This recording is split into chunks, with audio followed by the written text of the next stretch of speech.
Hello everyone, I present you the exhibit Contemporary LGBTQ plus Art in East Asian Countries, Pride and Struggle by me, Alejandro Lor.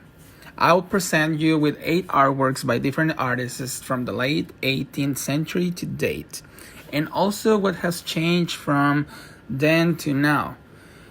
This exhibit has the primary purpose of bringing knowledge about the pride and struggle of the LGBT community in countries like China, Japan, Taiwan, and Korea.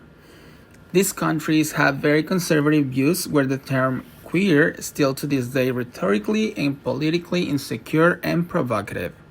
Each painting will show how each artist expresses themselves in their own countries and their country's background policies towards the LGBTQ plus community. Our museum puts the public's interest ahead of the institution's interests or any affiliated individual and encourages conduct that merits LGBTQ confidence. It provides a safe space for communication and discussion and is committed to advancing diversity, equality, inclusion, and analysis with appropriate respect to sexual orientation and gender identity within museums. To start, we're going to start with China, which this portrait revisionist writer group of Soviet leadership. This painting is from 1949. It's from when Mao Zedong announced the creation of the People's Republic of China. China and Russia had been allies, and now as communist states, that relationship was more important to both countries than ever before. Both the Soviet Union and China were portraying cooperation and the allies that they built amongst each other. There are multiple posters from the same time which show the same colors at a very mild homoerotic scene, which shows 2 men, 1 Russian and 1 Chinese, holding hands. The Paper Groom by Zhang Jiliang is made up of vibrant colors, red being the most prominent to highlight the symbolic hues of happiness, fortune, and prosperity, and in contrast, showcasing a paper cutting that symbolizes fragility and delicacy. The most important part of this was portraying representation for gay men in China whose families do not accept their desires for unity and individuality.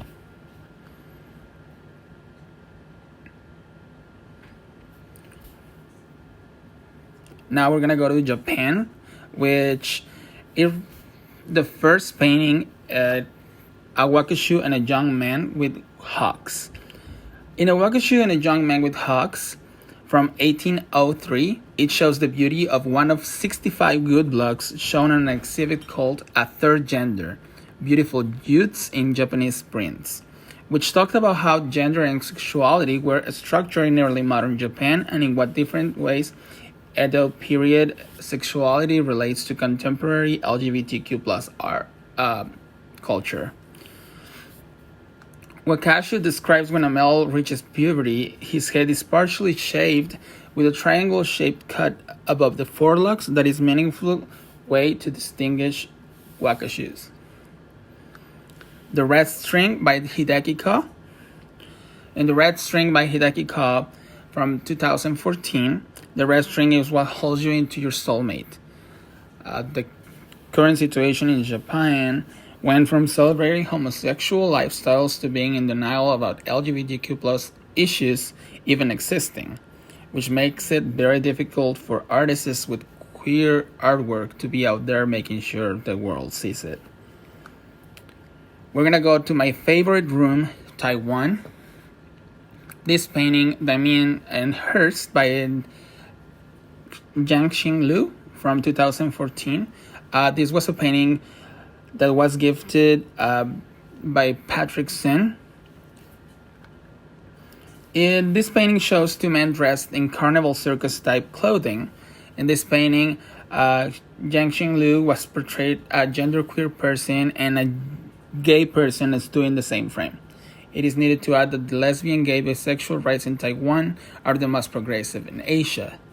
This and more are found in Taiwan, which Taiwan is the first country that legalized same-sex marriage and also that has hosted a first exhibit as in public.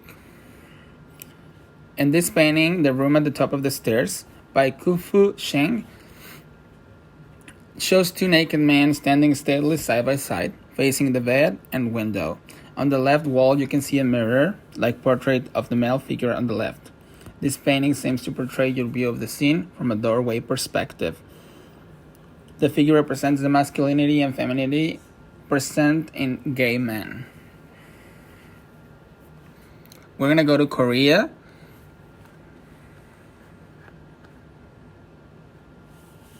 Hisi Jang is a queer social activist who uses art to advocate for the LGBTQ rights in conservative South Korea. On the painting, just like that, love has blossomed. So we can see that he uses watercolors that echo the traditional Korean style, but depict homosexual couples, satirizing the claims of conservatives here who have opposed gay events and gay rights in Korea, calling homosexuality a Western idea. On this painting, Hell on Earth by Lauren Hannah Chai, she was born and raised in Honolulu, Hawaii, making her American. Born in the United States, she's Korean American, and she was raised in a very traditional home, which she expresses her Korean lifestyle, her Korean American identity, culture, and history based on her upbringing have made her paint beautiful portraits. And I wanted to say that I encourage you to look more for these artists if you would like to learn a bit more about the LGBTQ plus community